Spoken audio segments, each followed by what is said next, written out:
Thanks for listening to Creative Control. While I have you here, please consider supporting Youth Empowerment and Support Services, otherwise known as YES. Based in Edmonton, Alberta, YES provides immediate and low-barrier overnight and day shelter, temporary supportive housing, and individualized wraparound supports for young people aged 15 to 24. They work collaboratively within a network of care focused on the prevention of youth homelessness by providing youth with the necessary supports to stabilize their housing, improve their well-being, build life skills, connect with community, and avoid re-entry into homelessness. Learn more about how to donate or otherwise support YES by visiting yess.org. This is Dmitry Samarov from Chicago, Illinois. And I love listening to Vish Khanna's Creative Control because whether he's talking to a favorite musician or actor of mine or someone I've never heard of, it's as if he's introducing me to a new friend. And the way things are going, couldn't you use a new friend? Listen now. To make your flexible monthly donation to Creative Control, please visit patreon.com/creativecontrol today.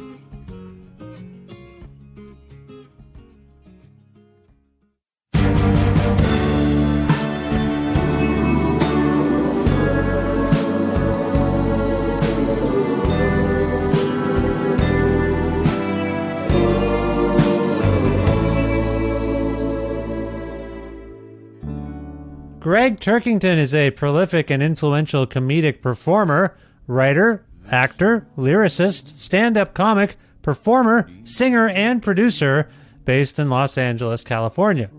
Immersed in music from a young age, Turkington published the Breakfast Without Meat fanzine in the 1980s before he ran Amarillo Records, performed in bands like Zip Code Rapists and Faxed Head, worked at Subterranean Records, and even road-managed artists like Mr. Bungle and Link Wray, among others.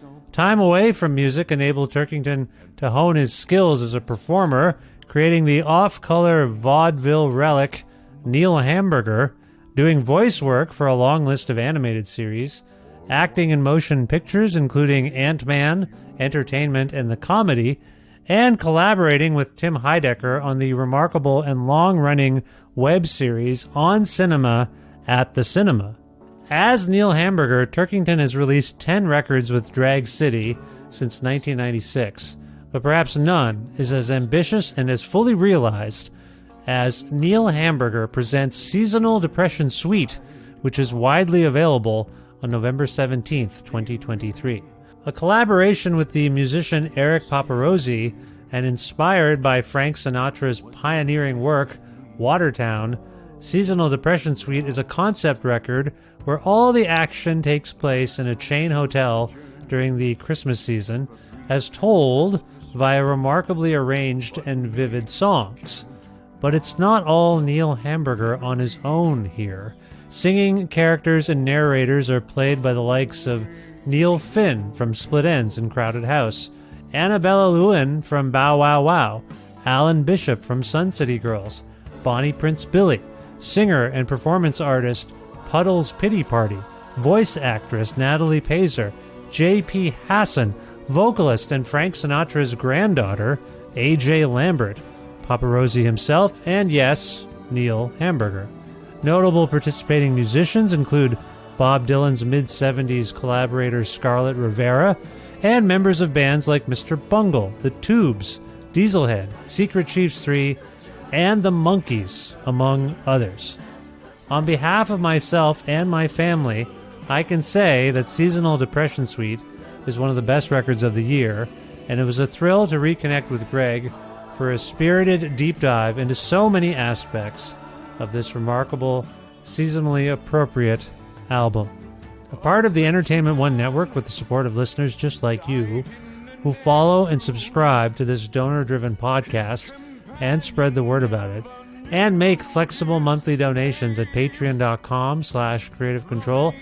The Patreon is modest. I wish it was a little immodest, if you know what I mean.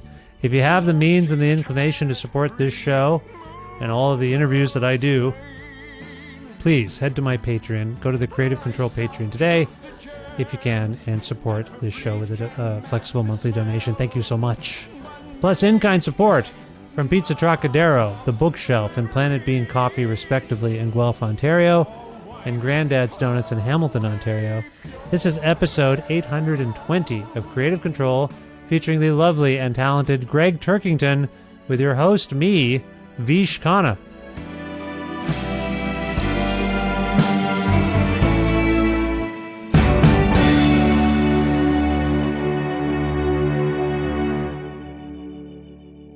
Hi, Greg. How's it going? Never better, Vish. How are you? I'm well. It's lovely to speak with you again. Where in the world are you today? I'm in Los Angeles. Nice. How are things going in Los Angeles today for you? Good. You know, it's a major city, so we've got it all. We've got it all, and it, nice foggy morning, nice gloomy foggy morning of the sort that we want this record to sort of reflect. But it was a rarity. It was a rarity in Los Angeles, and it's definitely nice when you get that thing going, and it's not just the same bright sunny day that we're accustomed to. Appropriate for the album we're going to discuss.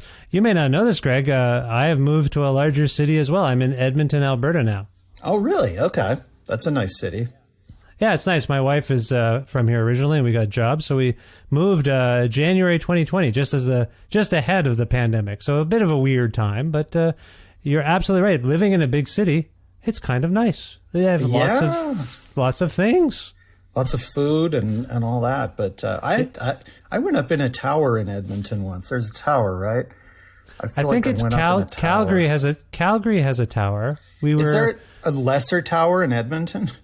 Oh, I'm sure there is. Maybe I'm not aware of it, but there might be. If I could holler at my wife. Not that I've climbed, but there's definitely one in Calgary where you and I were both in Calgary for the Sled Island Music Festival, and that was brutal. But yeah, I've been in the Calgary one. It's got the glass floor, but I swear I think I did a whole Canadian tower tour once.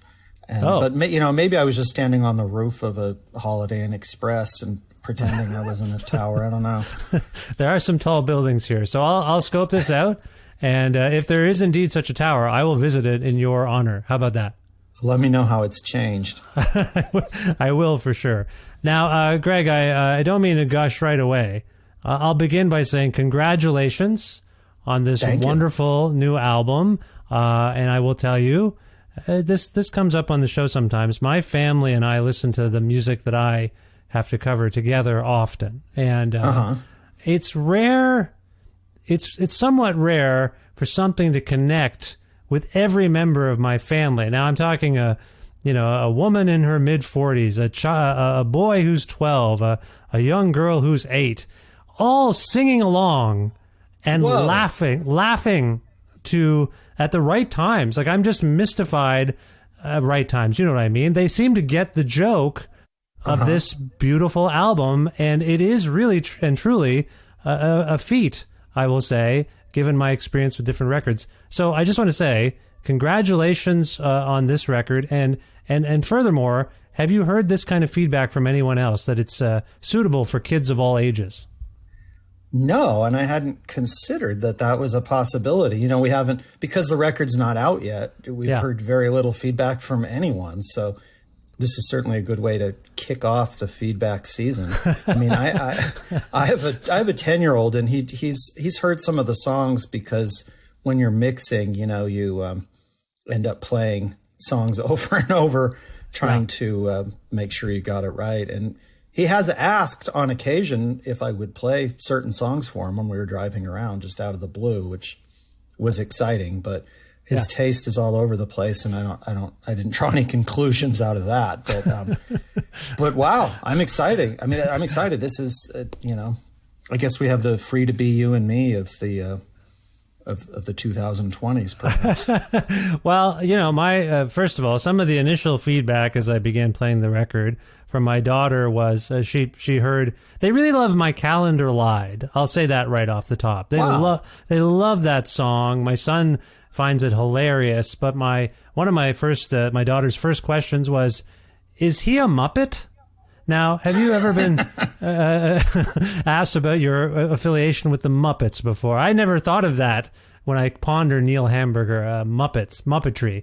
But what do you make of that?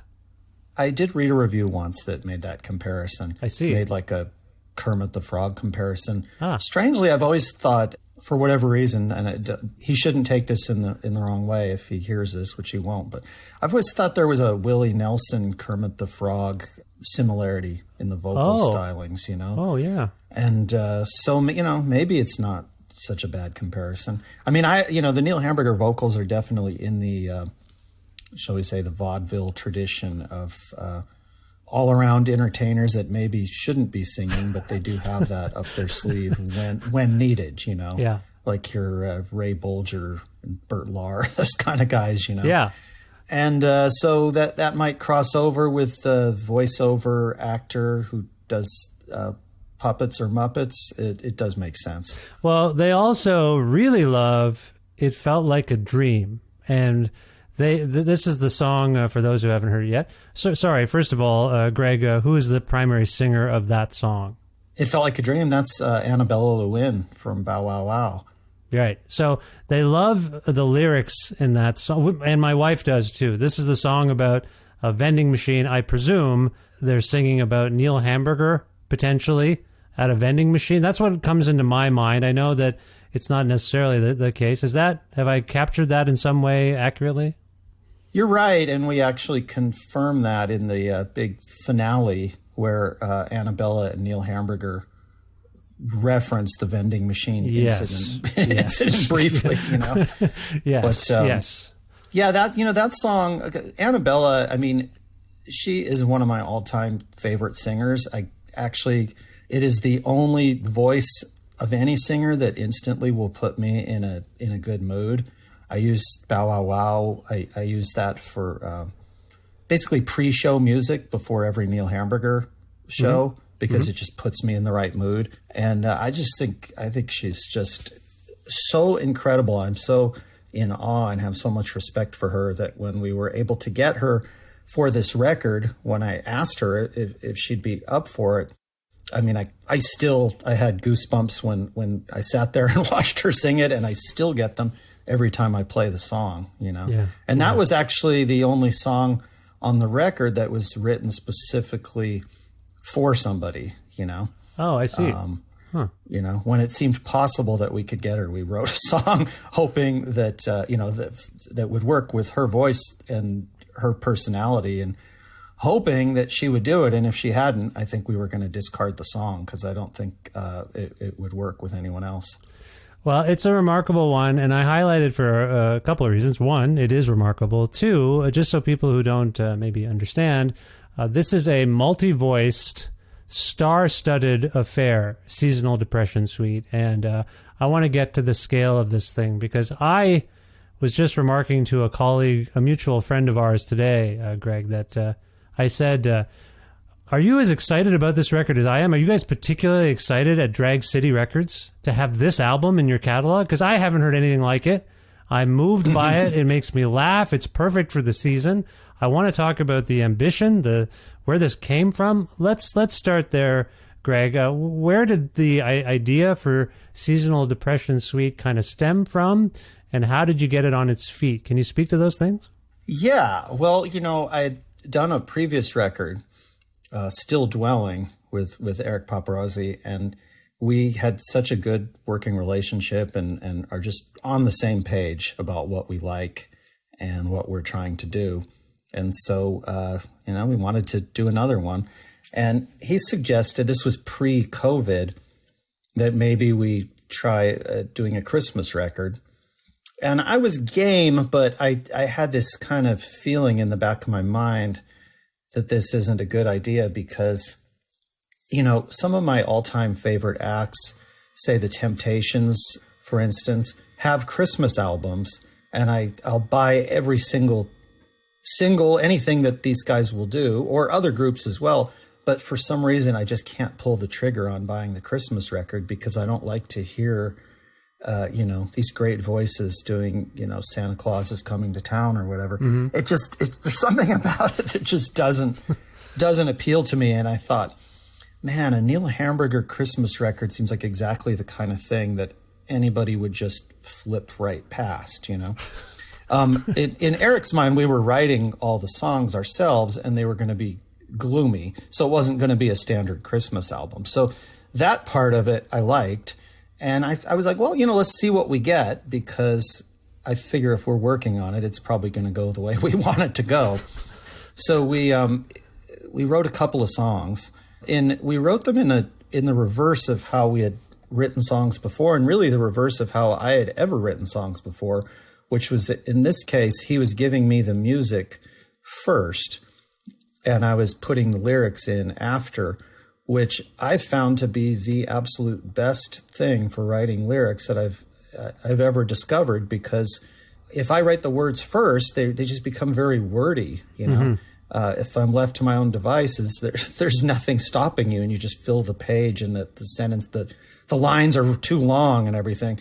And having a tune already that I have to slot things in just makes everything way more economical. And that's really how all the classic songs are, is economical. You know what I mean? So that kind of opened up the whole thing for me as being very different and very fun. So we wrote My Calendar Lied and If This Long Season, and then COVID hit, and the whole thing was just put on ice for a couple years, you know. So then, you know, Erik plays with Cat Power, and they were going out on tour just last year with Crowded House in Australia, doing a bunch of dates. And a couple of my favorite musicians in the world, Danny Heifetz and Bear McKinnon, who were in Mr. Bungle but are just the most versatile, most interesting musicians out there, they live in Australia. And I said to Erik, do you have any days off while you're down there? And he did, in Melbourne, which is where those guys live. And I said, what if we set up a session and you were to go in and get some tracks with these guys? And then we could use that as sort of the basis to keep going with this Christmas project, you know? Yeah. So, yeah, we did that. We ended up getting 3 songs with those guys, and also my friend Phil Franklin, who I used to play with in this band Faxed Head, and this other fellow, this incredible pianist that I knew there, Daniel Tucheri. And basically Erik just went down there, and, you know, he hadn't met these guys, but they recorded a bunch of basic tracks, and he brought those back to America. And when I heard them, we just got very excited about the whole thing. And then immediately that was all we could think about and all we could work on. And we set up another session. I was doing a show up in San Francisco and set up a session there with Prairie Prince, who was on my country record, but he's just, you know, one of the premier drummers of all time, with the Tubes and Todd Rundgren and all these folks. And then Adam Ellis, that I'd worked with also on my country record, but he also plays with Prairie in numerous bands, including the Tubes. And so we got 5 more songs with just drums and bass. And those songs were just little demos that Erik had written, and we had no lyrics or nothing. They almost were just these 5 little jingles, you know?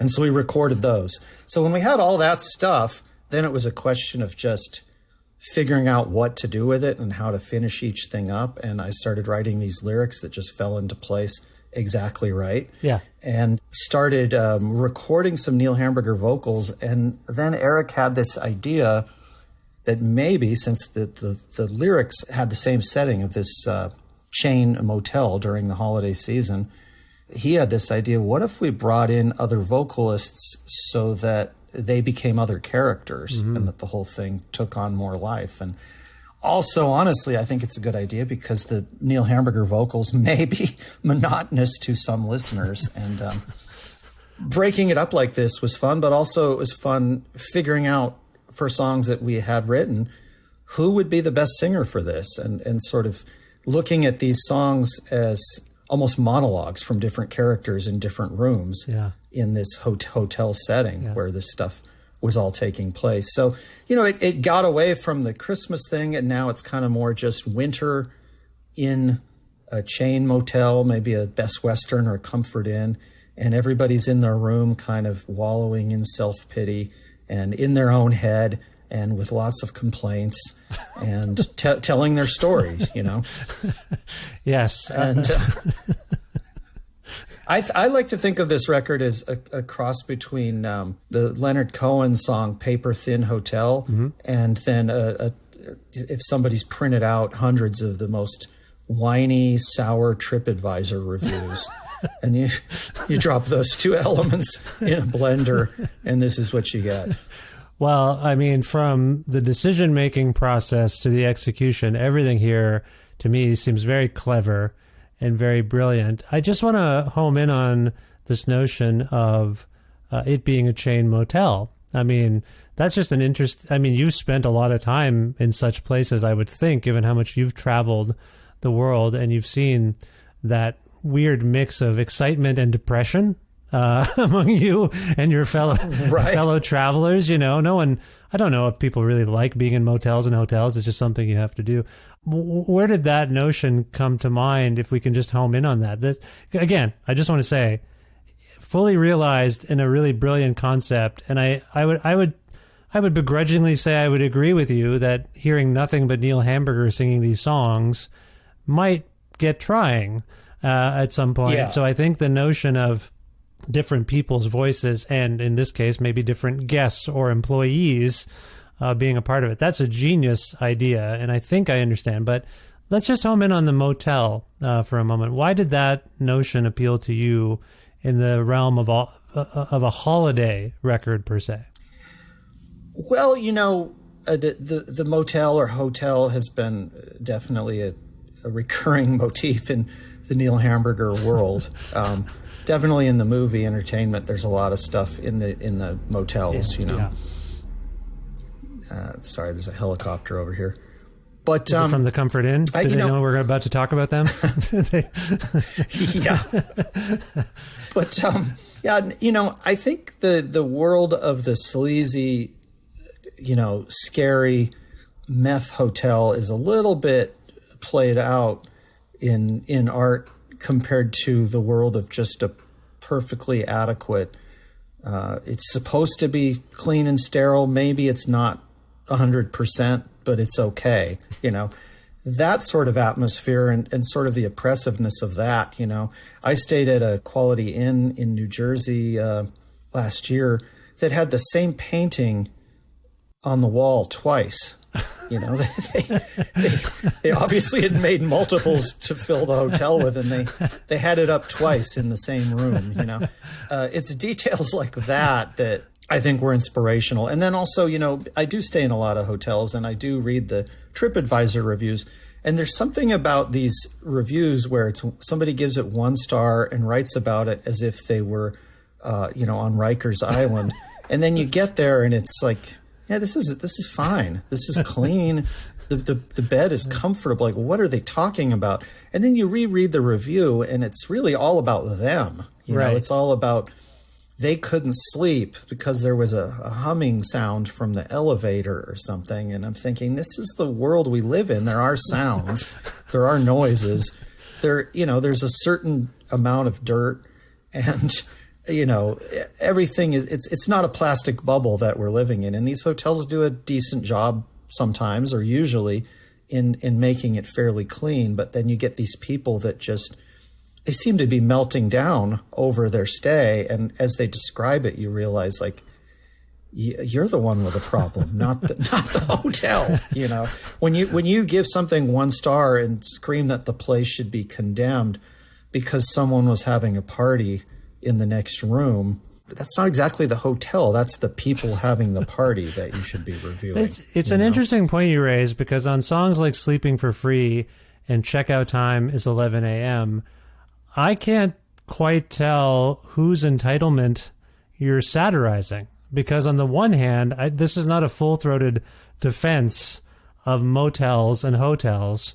It is a critique of the guests and the people who populate them. But at the same time, and I hear what you're saying, some of these TripAdvisor reviews and whatnot are preposterous, and that's certainly, I think, really satirized in Checkout Time is 11 a.m. But would you say you're an equal opportunity satirist when it comes to people who stay at hotels and the people who are running these establishments? I think so. I think it's maybe there's a universal bond between everyone that we're all self-absorbed and prone to complaining and lonely, Yeah. Because everyone's in their own head on this record and elsewhere, and everybody's thinking that taking their little experience and blowing it out of proportion. I mean, there aren't any truly major awful things happening on this record in this hotel that it's set, but it's, everybody is filled with drama. Yeah. And it could be the response to the lockdown that we all went through. People spending a lot of time indoors in their own head, feeling sorry for themselves and worrying about the future. Yeah. And here it is in the world of entertainment, of showbiz.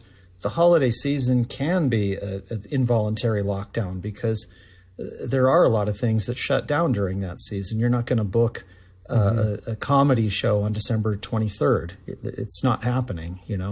And so you kind of have this vacation, but you're not getting paid. You're just on lockdown until the season passes and you can go back to doing your shows again, if you're a musician or a comedian. So in a sense, it is another lockdown, and it could take place in a motel as you wait to kick off your tour again. You're kind of stuck there, and so I think that would be the backdrop for certainly the Neil Hamburger portion, but some of the others as well. I think during this pandemic, one of the things that has sort of risen to the fore is the unforeseen levels of entitlement people actually possess when they go out into the world. You have been, I think, traveling again and somewhat, I think, rather frequently during this pandemic. Sorry, is that a mischaracterization? I've been out since the thing kind of waned. I mean, when it was going on, I was not doing shows. Right. I think I went a year or something without doing a show. Right. And then came back very slowly. Right. So I appreciate that insight. What I'm getting at is, in your travels, have you noticed any behavioral shifts among your audience, among people in the world that you've sort of noticed? Like you talk about some of the people that populate this record and the way they're behaving, and I keep invoking the term entitlement, but are you kind of, is it possible to sort of generalize about the vibe out in the world as you travel around your country and around others, I suppose? I'm not sure how far you've gone at this point, but are you kind of noticing that people are acting a little squirrely or different? They were. Yeah. I think now they're back to their usual ways. But when the shows first started coming back, you had different levels of how comfortable people were with the situation, and everyone's got their opinions on this, but I do find that common courtesy was sometimes lacking, and that's a bummer because if you're selling merch or something like that, there could be a good reason to be wearing a mask while you're talking to 100 people after the show. If you're trying to do 10 nights of shows in a row during a pandemic, you might be protective because you don't want to have the show end and then you're locked down in a motel somewhere in the middle of nowhere hemorrhaging money, And, some people are courteous about that. Some, unfortunately, are not. So to that level of civility and courtesy, are you saying it's sort of back up to a reasonable level again? Probably as reasonable as it's going to be for our species at this point in time, That's kind of what I'm getting at. I feel like some of the characters I encounter on Seasonal Depression Suite, some of them are stereotypes, but I think this is actually happening as I go out into the world. Watching people drive and with impatience and a lack of courtesy and going to whatever, the grocery store, I feel it, and I'm not looking for it. I just sort of sense it and I feel it. And I just wonder if these are some of the same people that are mentioned certainly on Checkout Time is 11 a.m., which, by the way, back to the Muppets, kind of reminded me of like a Muppets piece for some reason. I think that chorus of voices, you know what I mean? Yeah. Well, that you know, that song is sort of the revenge of the hotel itself. It's kind of based. It's kind of like a musical post-stay survey. You know, everybody's trying to get you to do surveys now for everything, as I'm sure you've noticed. You know, you buy a paper clip, and you're supposed to spend 15 minutes doing a survey about your experience. You know, so on that, you know, it's basically like, here is the survey, and it's, you know, also a chance for the hotel to sort of throw in their 2 cents about what they've been dealing with. But the song itself was actually modeled after, you know, that Sgt. Pepper's Lonely Hearts Club Band movie with the Bee Gees and Peter Frampton. Yep. There's a version in that of She's Leaving Home that is just, it's just ghastly, you know, and it has some like vocoder on it for no good reason, you know. It's just, you know, why are there robots on She's Leaving Home?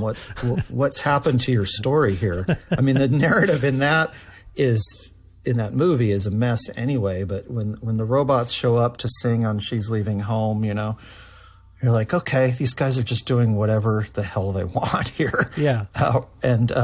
So, you know, I don't know why we were watching this, Erik and I, but we were watching it, and we said, this vibe is what we want for this finale, you know.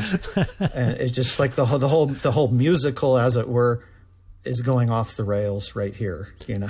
And so you've got, oh, sorry, I was just going to say, with a multi-layered production like this, that is, you know, satire at its core. Do you feel like you're making fun of making fun is the wrong term.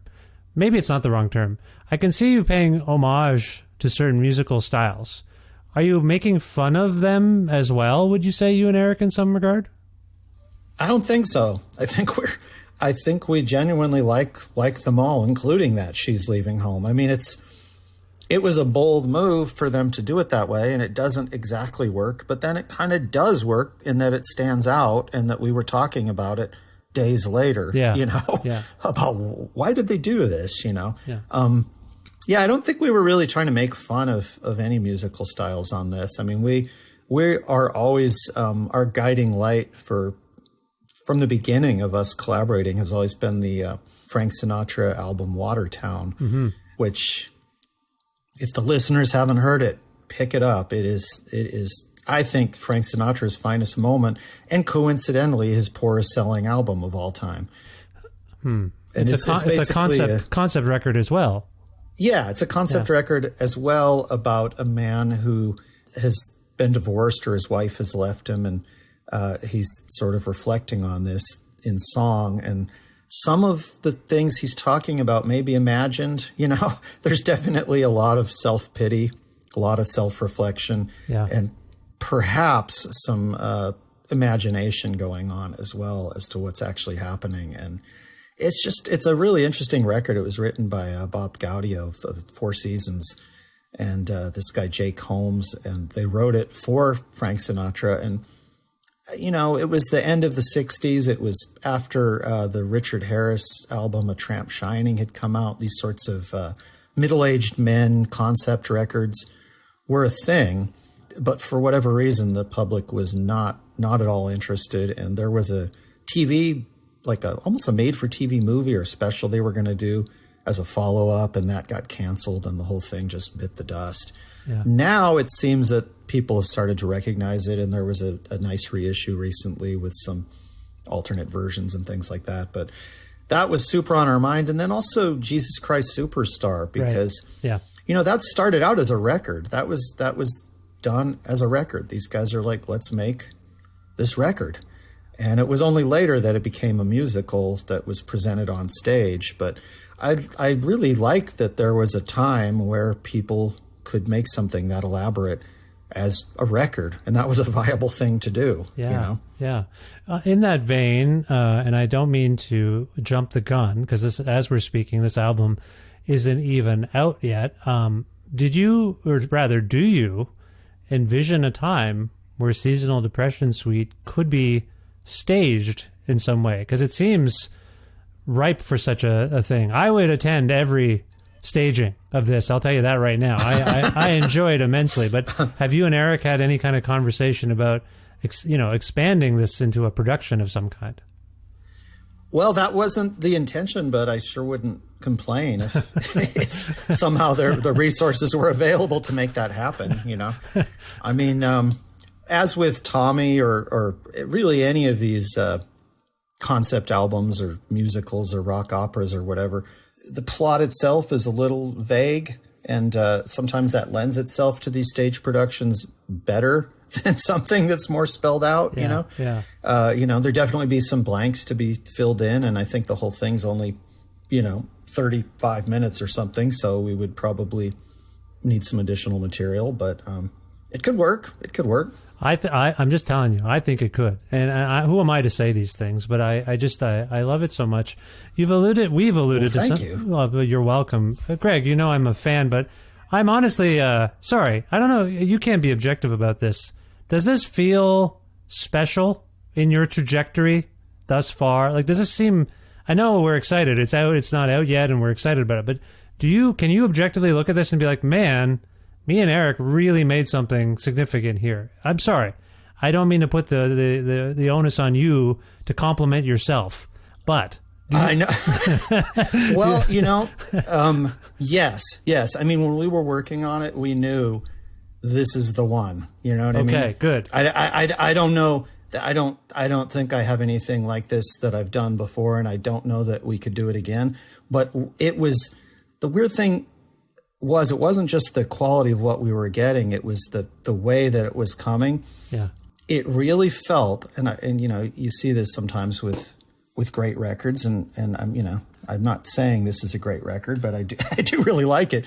But it felt like the songs were being dropped into our heads. Yes.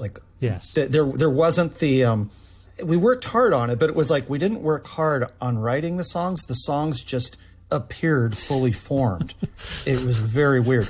Erik would write the music, and he's like, I haven't written songs this fast before. And the lyrics, I just hear them and just and there it was. Yeah. And I'm like, my God, I don't have these skills normally. Why is this working so easily? It was like the hot knife through butter. The real work was then taking what we had written and trying to respect the fact that we've been given this gift of actually having something that you're doing creatively come out as well as you would want.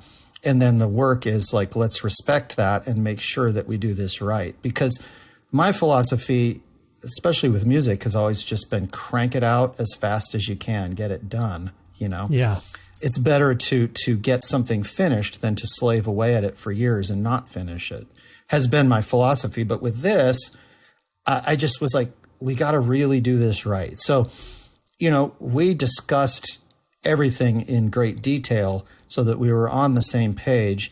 And then it was funny how much we were both so, not to sound like an ass, but we were basically in love with our own project. You're proud of it. We wanted it to work. Yeah, we wanted it to be good. We didn't want to fuck it up and have it be, there's so many things that you can do where it's over and it comes out and you listen to it and you go, that could have been better. And then it's ruined, then you'll never listen to it again.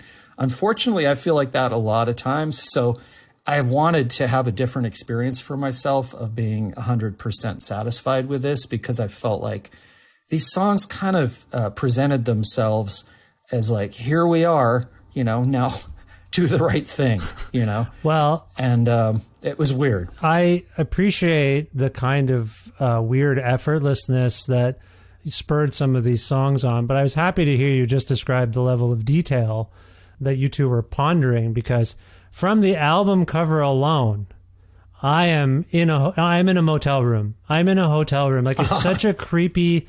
Let me just. I'm going to try to describe this to people. Greg, tell me if I've got this right or wrong. Whatever. When you go to a hotel or a motel, often you draw the curtains, and for some reason, when the morning comes, it's the brightest sun of all time. When you're in a hotel, I don't know what it is. That's why they put all those drapes and curtains in there. I don't know how they make that happen. Am I correct? The album cover depicts that morning moment, right? Where the sun is. Yeah. It's like the windows are magnifying glasses or something, you know? It absolutely. Because it does. Yeah. If there's one little spot, if somebody's taken a pin and popped a hole in the curtain and there's that little dot and it just goes straight onto your face and it will burn a hole right through your skull, you know? right through to the floor. Yeah, it wakes you up. And then, like, some of these lyrics are so, like, to me, they're just so perfectly funny. I don't have the lyric sheet in front of me. I don't know that I was sent it, so I'm going to mangle some of these. But, like, I believe it's Alan Bishop who sings Security Guard. Is that correct? Yeah. So, Security Guard, come to my floor. I don't want to be insecure anymore. Did I say that correctly? Did I get it right? You sure did. You sure did. And you almost were singing. So I was close. Maybe you'll be in the big Broadway production. I can be in the stage production if Alan's not available. My wife and I, every time. Like, again, I don't know how to stress this enough. It's just been played maybe 50 times already within my family. It's playing a lot because we really like it. Yeah, it's requested. I have to play it. Everyone's singing along and laughing. Anyway, things like that. And then, I there's lots of people that I want to talk to you about in terms of their contributions. But this Puddle's Pity Party rendition of Maids Can't Mop Up Memories. I mean, for me, it's so engrossing. Does that stand out for you in particular? I know it's hard to pick a favorite, but that's just a beautiful performance. And again, I'll mangle the lyrics. I believe it's, I'm going to screw it up. I feel like I'm going to get all the brand names wrong. It's Lysol kills the germs, Febreze can mask the smell, but maids can't mop up memories. Did I get that right? Or wipe away pure hell. Yeah, you got it right. Okay, good. Sorry, I'm riffing off the top of my head. Right. I don't have anything in front of me. I'm sorry. Just beautiful, evocative lyrics. I asked about the Puddle's Pity Party, first of all. Did your guest actually contribute to the final product in any way? Let's start there. Did they say, I like what you've done, I have an idea? Did anyone surprise you with something they did with these songs? No, I mean, we kind of picked the people because we could hear it ahead of time. We're like, I see. This would sound good with this person. And then they always surprised us because it was even better than imagined, you know? But it was interesting how few takes everybody needed. They kind of just came in. It's like the whole thing was like this. Everything just kind of would drop into place. Like it was this automatic process that I'm not used to at all. So, you know, with him, he came in and he was like, these are good lyrics, it's, you know, and whatever. And he came in and he sang it once and it was perfect. So we're like, well, I guess sing it again. So we have another version, you know, but there was no need. And, you know, it's not an easy song to sing. I mean, he's like a Tom Jones kind of guy who's got this big voice that can do absolutely anything. But I mean, it was such a moving performance, you know, it was so emotional. And, you know, maybe there is something to first takes are the best, you know, when somebody's really giving it their all. I don't know, but it was in Annabella too. It was 2 takes, you know. Yeah. It's kind of shocking. It's kind of shocking, you know. And then, you know, Bonnie Prince Billy, he did his track in Kentucky, but my God, you know, it's like I'm not one of these teary-eyed people, but that thing came in and it was just so moving, you know, hearing him go into these higher notes, and it is just so beautiful. Yeah. And I you know, I don't know. We didn't actually have to give much direction. It was more just we picked the people that the songs would work with, and that there was a reason it's those people, you know. And I'm glad that we sort of had in our mind what we wanted so well that when Erik suggested someone or I suggested someone, we're just like, of course, you know, and then you give it to the people and they do, of course, what it is they do that makes them such greats on their own. Yeah. It was, very weird process, you know. It seems like very fortuitous, it seems. Well, I mean, when you're working on a creative project, you're kind of tossing around all the recent influences that you have and the deep influences that you've had all your life and the experiences you've gone through. And you're trying to line them up and mold them into something. In this case, it was like the subconscious mind had handled all that for us and just was like, here it is. It's spitting it out, fully formed. That's what it felt like, and it was, I guess, what you're hoping for. But sometimes you can also sit around for a couple of years. I know I've gone years and years and years without writing any lyrics, and when I attempted, they were just pathetic. Yeah, and it's just like I actually thought, like, I think I'm done writing songs ever again. I think that's just dried up. That's just over.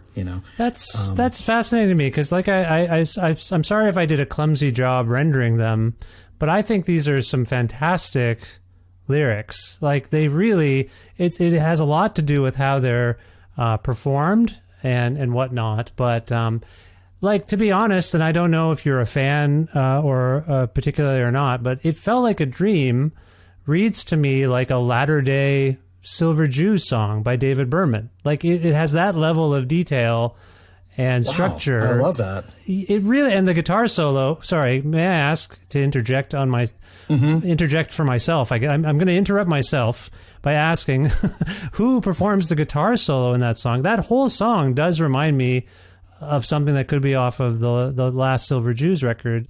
But again, I'm getting in my own way. Do you recall who does the guitar solo on It Felt Like a Dream? I love this comparison. Yeah, that's Erik. He put that guitar solo down on basically the demo. He made a demo. I gave him the lyrics, and he'd written the music and recorded a demo with him singing so that we'd have something to send to Annabella. Yeah. And that guitar solo was on there, and he was like, yeah, this is just a temp thing. It was just like first run through temp until we actually take the thing into the studio, and then he'll put down the real guitar solo. And I was like, no. That's the final guitar solo.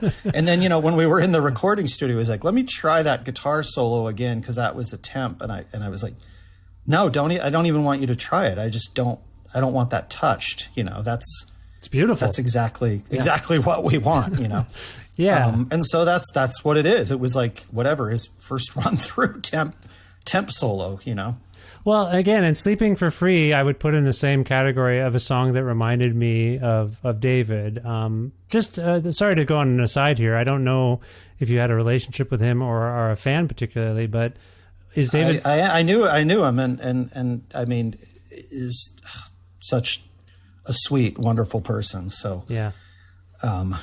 So this is it's very interesting to hear. Well, as you may or may not know, I'm long been a huge fan of David's, and we spoke and all those sorts of things. And so, I don't know if obviously I have a bias because I know his work, and it's not overt, but I just pick up on it. And it's that level of sharpness and humor that I would hear in David's, and narrative sort of structure even sometimes in some of his work. Anyway, Greg, you're your own thing, but I hear that, and hearing Will sing about mini shampoos with the same passion and gusto that he sung about all sorts of other headier topics, it's just a remarkable thing you've done. And I don't mean to keep stressing that, but I think it's a remarkable... Oh, I love to hear it because, we'll probably hear the opposite plenty. So I will soak in this right now. But, I feel like a lot of the, take Leonard Cohen or Will or Bill Callahan for that matter. Yeah. To me, some of the people that are known for gloom and doom in their lyrics and for being super serious, I think write some of the funniest lyrics I've ever heard. Yes. Yes. And I don't understand why people, it's almost like they don't notice that, when they talk about Leonard Cohen being music to slit your wrists to or whatever. And, and Bill and Will, like, these guys are very, very, very funny. Yes. And it's interesting because something like, anything that I'm going to do as somebody that's known as a comedian, it's like the first thing somebody's going to want to say is this is novelty music. Whereas if Bill Callahan has a very funny song, no one's ever going to say this is veering into novelty music. You know what I mean? Yeah. Those guys will forever be thought of as serious singer-songwriters. And somebody like myself, it's going to be very hard to get past, novelty joke music or whatever. But in fact, despite whatever your main thing is, there's crossover and there's sort of going back and forth, and it's all serious points that I think the best humorists are working towards. They just have a different route to get there, you know. And these people who are so serious have incredible senses of humor, because what better way than to deal with some of the awful things thrown in our direction. Yeah. Well, growing up in the 80s and 90s, as I did with AM and FM radio, someone like Neil Finn, in Crowded House in particular, meant a lot to me. And he is also a very funny songwriter. And yet he's... Very funny. Yes, he's given the task of singing this fairly maudlin song. Here comes the season again. So it is a little bit of juxtaposition. It does have a lot to do with context. You're right. And I think that's why I'm so excited, is that this doesn't strike me as a novelty record. It's just a really smart, funny, and deeply affecting. Watching my wife in particular, my wife is, you know, my main sort of listening partner these days, as well as my kids. So watching her react with joy at a song like Maids Can't Mop Up Memories or Coming Apart at the Seams, you know, it's really heartening. I think it's that sweet spot between earnestness and irreverence. And, you know, I think this is maybe one of the most jarring examples of that line that Neil Hamburger, if you will, can kind of tread. Does that make sense? Makes total sense. And you know, it's funny because we were on the same page with this, but there was some point where we're like, we're just going to let this record be what it's going to be. You know, we sort of had discussions beforehand or whatever, but then as new things happened, it really did feel, like I said, like the record was leading the way, you know? Yeah.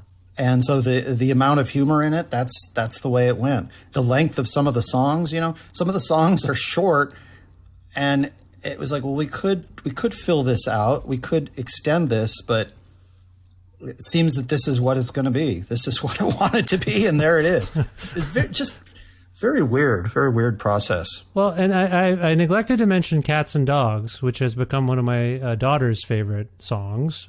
And in fact, we were just at a gathering for our family, and she was singing it, and my son said, "Ramona, you can't sing Cats and Dogs Are Better Than Uncles and Aunts. Our uncles and aunts are all around," which I thought was a little bit funny. I don't mean to be cutesy, but it was amusing that he picked up on, you can't sing that right here. It's insulting. But anyway, can we talk a little bit? So this is a song, for those who haven't heard it yet. Cats and Dogs is a song sung from a child's perspective, I believe by a child. Am I framing this correctly, Greg? That's right. You're right. And who is the singer? That's Erik's daughter, Miranda. Mm-hmm. And she, I think she may have been 11 when she did the vocal, or 12. But, you know, her grandmother is Nancy Sinatra, and her grandfather is Frank Sinatra, and her mother, A.J. Lambert, is an incredible singer with her own style. And so, you know, Miranda, she plays the drums, and she plays the bass, and she plays guitar, and she's super musical, but she doesn't fancy herself as a singer. But when the song was written and we were talking about, well, what do we do with this one? I suggested, what if Miranda sang it? Because I just knew she would get it right, you know? And again, this was another one of these first take, okay, we got it. Then we asked her to do a second take, you know, and it was just, everything's perfectly in tune, and it's beautiful, and it's a moving vocal. And then she said, "Can I do some harmonies at the end there?" And we said, "Of course you can," you know. So she went in and added that stuff, and you know, was in and out of the studio in half an hour or whatever. Yeah. But yeah, it was funny. That song was written in a motel. I was staying in a motel in Santa Barbara with my kid, who's 10 years old, and Erik had sent over the instrumental track and said, "What do you think about this as a song?" And I played it on my phone, and my kid is like, "What is that? I love this. Play it again. Play it again, you know, play it again." And he just wanted to hear the instrumental so many times. And I was like, you know, I'll write some words, you know. I'm so glad. On the motel stationery, I wrote the words and sent them back to Erik, and it was like, yep, perfect, you know. And it just, again, it was like, you know, instant, but then it feels like if I'd spent a year in front of the computer trying to do this, like I often do with other things, I would have just been pulling my hair out and getting frustrated and saying, maybe I should go back to the job in the chemical factory that I had before I was doing this stuff. You know what I mean? Well, I will say I'm glad there was that series of events, because hearing the child's voice on this album opens it up in quite an interesting way. I can't help but feel that earlier when I suggested that my children in particular really, this record's really resonating with them, you seemed surprised. I guess you just haven't heard that kind of feedback before, but as we're speaking, as we ponder the song we were just discussing, are you opening up to this notion that this is really potentially an interesting album for families to process? Because while it's dark, the music is not, generally. It's quite uplifting and melodramatic. And I think, I will tell you, I was surprised by how well my kids got these jokes. I respect my kids. They like comedy. They love to laugh. But I was just hearing where they were laughing. I'm like, wow, they got it. They got the satire part. Like, sorry, do you see now how you might have broader appeal for a Neil Hamburger record than maybe you envisioned? I mean, you make a very good case, and I trust you. So, I mean, I'm going to definitely, when I get off the phone, I'm going to ponder this, because I don't believe there's any obscenities on this record, which may be a first for anything I've been associated with. Yeah, no, it's got that little bit of, it's grumpy, but it's grumpy. It's like motel traveler grumpy. It's the way we get a little bit grumpy, even if we're on a vacation. You're just a little, why is this vending machine so shitty? Why? You get that little bit of edge. But no, like I said, I don't know what to tell you. My kids are cool. I like my kids. So I feel like they could be a litmus test for the potential audience for this wonderful festive record. That's all I want to say. Well, I love this. I love hearing this. I mean, to me, this is an uplifting record. To me, this is another, it's always a struggle with folks such as myself that are perceived as being negative people or having a negative slant to everything, because the negativity is generally out of disappointment that the positivity that we are feeling and would like to see in the world isn't coming through. You know what I mean? And sometimes it's hard to regurgitate these thoughts and have them come out as positive. It just comes out as negative. Yeah. In this case, I do feel that it's a positive listening experience, because it's the laughter. Laughter makes us feel good. That's a fact. And in this case, the combination of the music and the whole thing, I find it uplifting personally. But I made it, so don't listen to me. No, I do listen to your kids.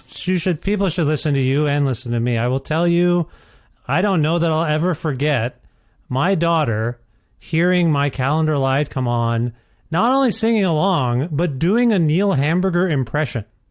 Like, I can't tell you how meaningful that is to me on some level. Now, I will say, it's not like I'm going to fire up On Cinema or some other Neil Hamburger material for her at this age. But it's just a really beautiful moment for me to see her in the kitchen trying to do an Sorry. It's touching and amusing to me. So I just want to thank you for this gift you've given my family, whether you realize it or not. It means a lot. I'm thrilled. Well, yeah. The gift is you telling me this, because this is, why we do this stuff. It's not to reach everybody. It's just to reach the folks that might actually be on the same page as us, which may be a limited number, but I'm glad that your family is part of that group. Oh, I'm going to share this around as much as I can, let people know about this record, because I do think when it comes out, it will be something that people should want to, in this very strange and uncertain time, delve into a festive record that also, it gets a little dark, and I think that's where we're kind of at. So I feel like it's a perfect time. Does that make sense? That makes perfect sense to me. Yeah. It makes perfect sense. And I got to say, the one thing that's maybe it's a little different on this than from previous records with Neil Hamburger vocals is that we had access to use a microphone for the vocals that was very, very, very high-end microphone that had previously been owned by Leonard Cohen and used on some of his records. But oh, wow. I'm not a gear guy at all, and I feel like I probably would have been happy to do the vocals on an old Radio Shack suction cup mic that you would use to record phone conversations, But sure, we had access to this mic, this good mic, and used it. And again, like with a mic this good, I started to realize how some of these, shall we say, distressed vocalists with voices that may not be, Pavarotti, but how so much of their personality can come through, and it makes it work when you have stuff recorded this beautifully, Yeah. And the Neil Hamburger vocals, I was kind of amazed by the sound that we got on those. It was weird. When I was singing it through this mic with the headphones on, I had the experience that I was listening to these vocals and wasn't even singing them. As I was singing, in my headphones, I'm like, wow, this is sounding interesting. This is good. And then I'm like, wait a minute. No, my mouth is moving. I'm doing this, When you create an alter ego like you have, do you often have sort of maybe not out of body experiences, but sort of detached moments as you get into character, so to speak? I think at this point I've been doing it so long that it is just like flipping a coin, It's like, okay, I'm Neil now, and then when I'm in Neil, I'm mentally in that zone so that I can respond as Neil to anything that happens. Which, of course, the worst aspect of that was in Calgary at the Sled Island Festival when somebody physically attacked me on stage. I responded as Neil Hamburger and didn't break character, even though I was, was assaulted and police were called and that sort of thing.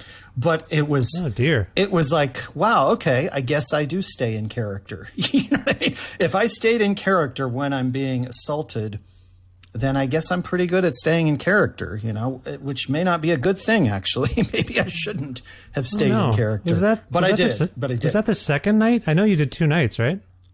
Yeah, we did. We were there a couple years. Oh, okay, sorry. And so, yeah, I don't remember if it was the first year or the second year, but, okay. I'm sorry to hear that. That's terrible. It wasn't the best.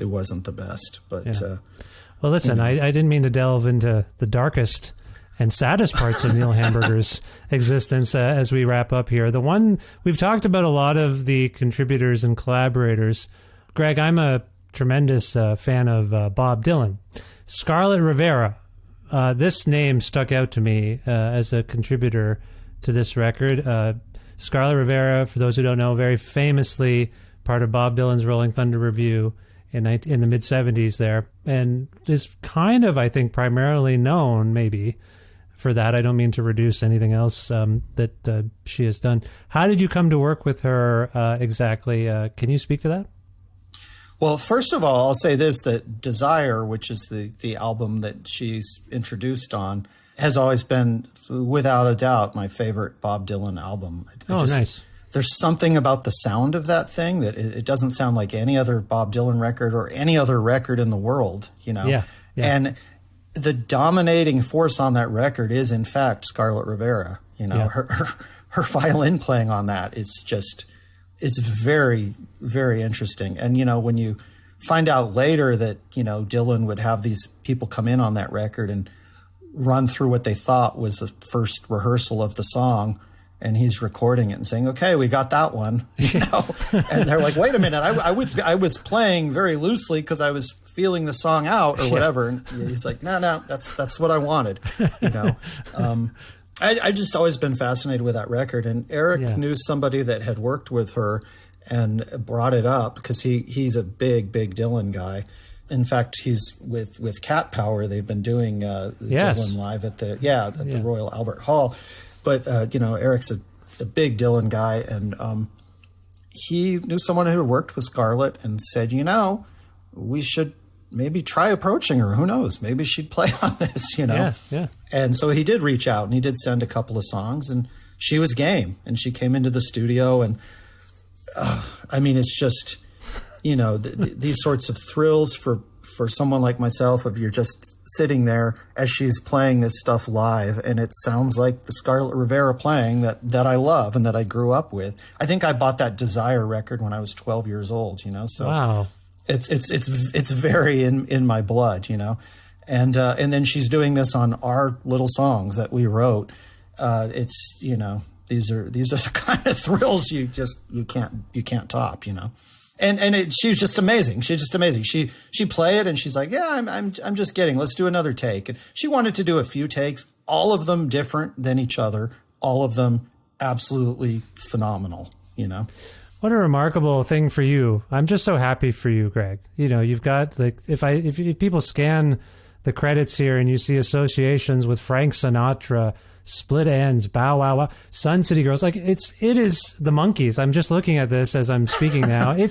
What a remarkable thing you've done here. And I think I've gushed enough, maybe not. I just want to say congratulations again. And I hope we do get to a point where this can be, staged in some economical and effective way.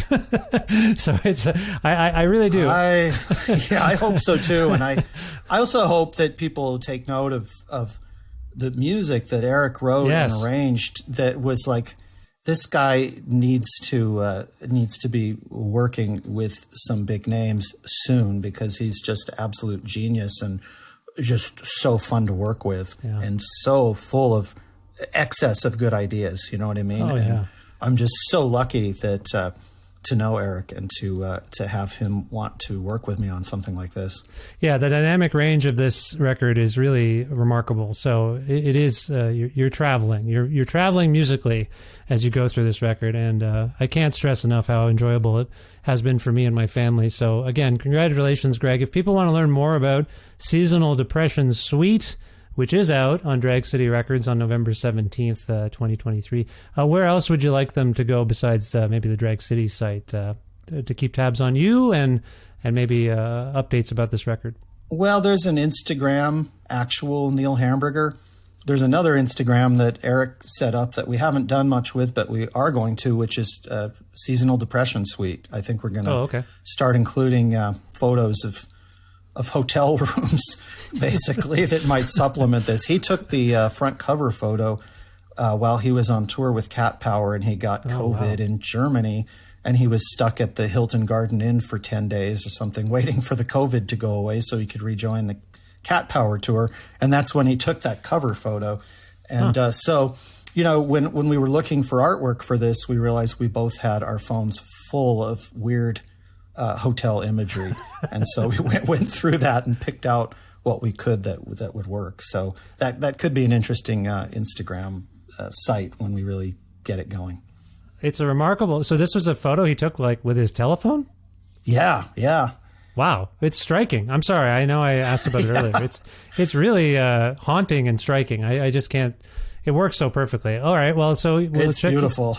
Yeah. Okay. So for more info, Instagram. Gregg, if we can go out on a song from Seasonal Depression Suite, can you give a suggestion here and maybe tell us why you thought of that song? You know what? I'm going to ask you to ask your kids what they think would be the best representation, because they seem to be on the same page as me, and I think they're going to have the best choice. Well, I feel like they're such good kids that they left me alone and to have some privacy during this interview, so I can't holler at them now. But knowing what I know about them, I'm going to go, I think, with "It Felt Like a Dream." They both really love that song.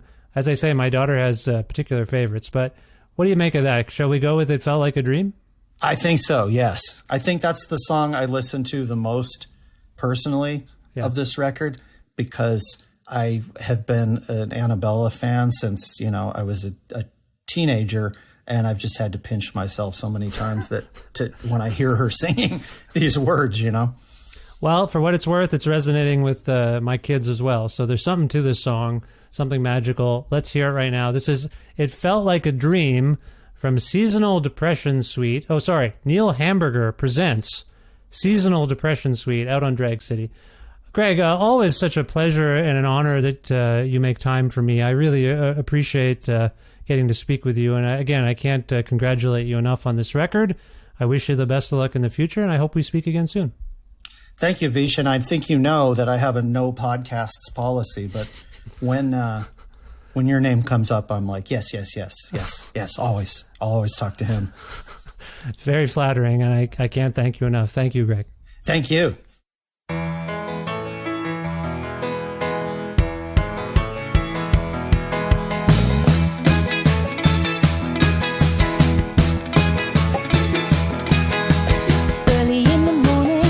Like a dream, I met this old fella by the vending machine. He didn't seem happy with the stuff on display. He wanted something healthy to start off the day.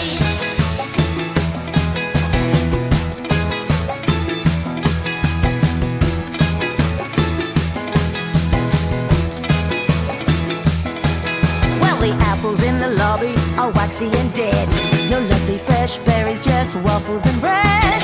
You can see in their eyes when they're hoping for more. You should take a walk to a health food store.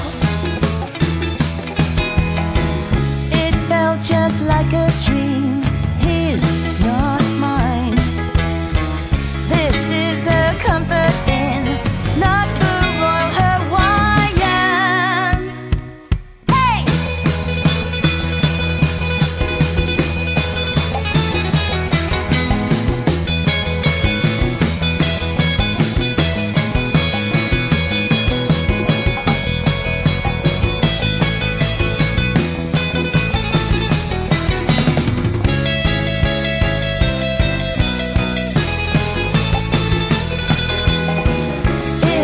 Just like a dream, his, not mine. This is a comfort inn, not the Royal Hawaiian. Woo-hoo. Woo-hoo. Woo-hoo.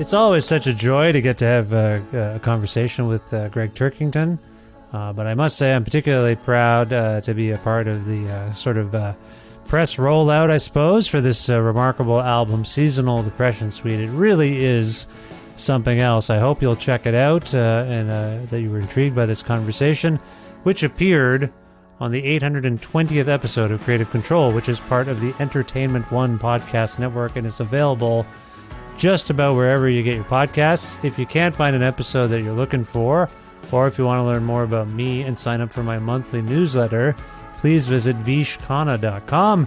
You can like Creative Control or follow it on various social media platforms that may or may not still exist by the time you hear this episode. For example, the show has a page on Facebook still, which you can like or follow. You can also follow the show currently on Twitter at Vish Creative, or you can follow me directly on Twitter and on Instagram at Vishkhanna. Also, please visit patreon.com/Creative Control to make a flexible monthly donation to support the work I do on this podcast. It's a very modest Patreon. It is not commensurate with the amount of work that goes into making this show. Like all creative types, I like to do the work. But every once in a while I think, man, it'd be nice to get compensated well for the work. So, whatever. I'm not trying to guilt anybody here. I'm just telling you the reality of the situation. I love doing the show. I wish it was all I had to do, to support my family, but it isn't.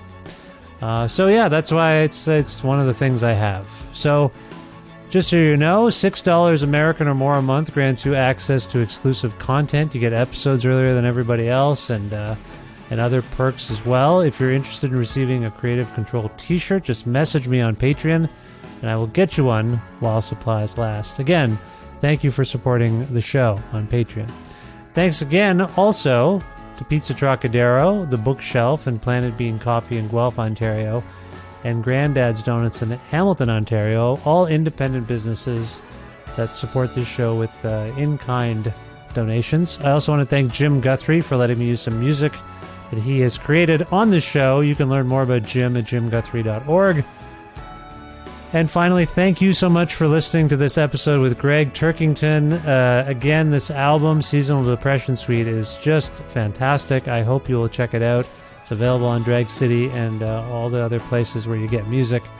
And yeah, check that out. Also, please subscribe to this podcast or follow it and tell your friends all about it. And maybe they'll do the same if you spread the word. Thank you again for listening. I will talk to you very soon, I hope. Bye for now.